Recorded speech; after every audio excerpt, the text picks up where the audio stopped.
ये है सिकरहना नदी, जिसको लाल बेगिया नदी भी कहते हैं और बूढ़ी गंडक इसका नाम है।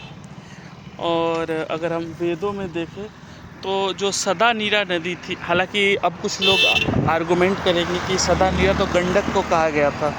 एक्चुअली गंडक की धारा पहले इधर से ही बहती थी, बाद में कुछ भूगर्भ विक्षोभ हुआ और गंडक उधर चली गई।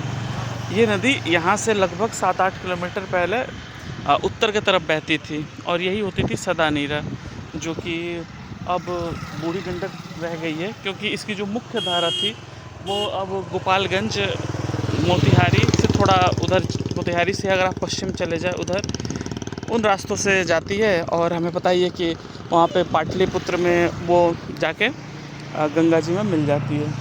आपने सुना भी होगा कि अजातशत्रु चाहता था कि गंडक, सोन और गंगा के संगम पे एक शहर बसाया जाए। बाद में उसके बेटे उदयन ने वो शहर बसाया हुआ था पाटलिपुत्र। तो यही नदी थी वो, और नदी में जलस्तर बढ़ा हुआ है, भयंकर कटान हो रहा है। कटान आप उधर देख सकते हैं, तो नदी में कटान हो रहा है, पानी तेज़ है, पानी का बहाव अच्छा है। हालांकि एक बात नोटिस करने योग्य है जो हम नोटिस नहीं करते, ये सारा फ्रेश वाटर है और मीठा जल है।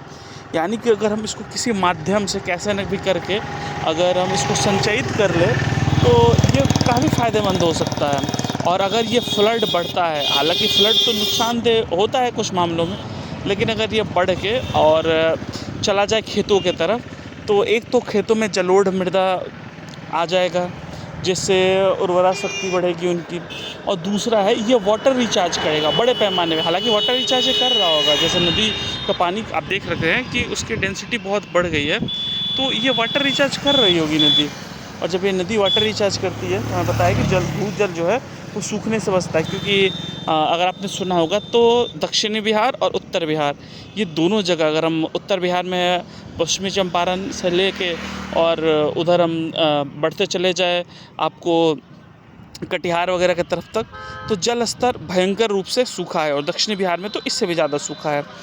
तो वाटर रिचार्ज में गजब का फ़ायदा मिलेगा बाढ़ से। तो नदी का जल स्तर बहुत हद तक फ़ायदेमंद भी होता है। हालांकि अभी पेड़ी लगाने का समय है तो ज़्यादा बढ़ जाएगा, जो धान के बीज ख़राब हो जाएंगे, लेकिन कुछ फ़ायदा है तो कुछ नुकसान है, दोनों मिला के ही देखा जाता है।